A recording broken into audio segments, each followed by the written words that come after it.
ፍትህ ላጡት ድከሙ።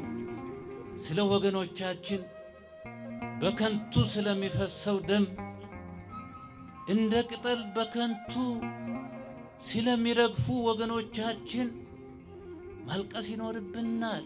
እግዚአብሔር ልጆች ሰው እኮ ታሞ እግዚአብሔር ይማር ተብሎ በክብር ሲሸኝ እኮ እናውቃለን። እግዚአብሔር ልጆች እና ዛሬ የምንሰማው ነገር ሁሉ ያስደነግጠናል፣ ሰላም ይነሳናል።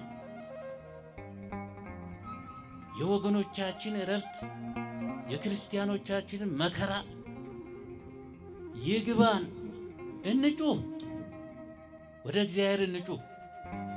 እግዚአብሔር ማቱ እንዲያርቅልን እንዲታረቀን የእነ አቡነ ተክለ ሃይማኖት ከኛ አምላክ እኛ ጋር እንዲሆን እግዚአብሔር ልጆች ሰላማችን እንዲመለስ፣ ፍቅራችን እንዲመለስ። ይህ ብቻ አይደለም። ሰዎች ዛሬ በስጋት ቀጠና ይኖራሉ። ገብተው ለመውጣት ወጥተው ለመግባት ይቸገራሉ። ይህንን ፈጣሪ እንዲያስተካክል እግዚአብሔር ልጆች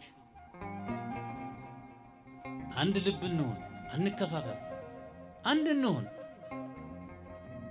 የቀደመ ኢትዮጵያችንን የቀደመ ሰላማችንን እግዚአብሔር እንዲመልስልን ጸሎት አድርጉ። ብርቱ ሩጫ አለብን።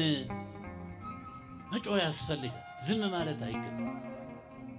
ፍትህ እግዚአብሔር እንዲሰጠን እና እግዚአብሔር አምላክ በከንቱ የፈሰሰውን ደም በከንቱ የወደቁትን የወገኖቻችንን ነፍሶቻቸውን በመዓዛ ገነት በመዝሙረ ዳዊት በይባቤ መላእክት ተቀብሎ በገነት በመንግሥተ ሰማያት ያሳርፍልን። ሚመናን በእውነቱ አትሰልቹ። አዎ ድከሙ፣ ለወገኖቻችሁ ድከሙ፣ ለሀገራችሁ ድከሙ፣ ፍትህ ላጡት ድከሙ።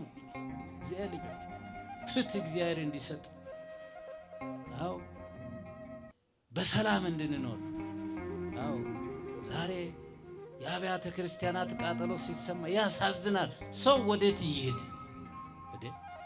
እኮ የዘላለም ቤቱ እኮ እና ስለዚህ የእግዚአብሔር ልጆች ለሰላማችን፣ ለአንድነታችን፣ ለምድራችን የወለዳችሁት ልጆቹ ሁሉ ሀገር ተረካቢ እንዲሆን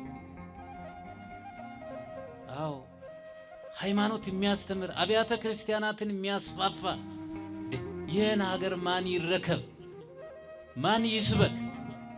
ሰው ሲጣላ ማን ያስታርቅ?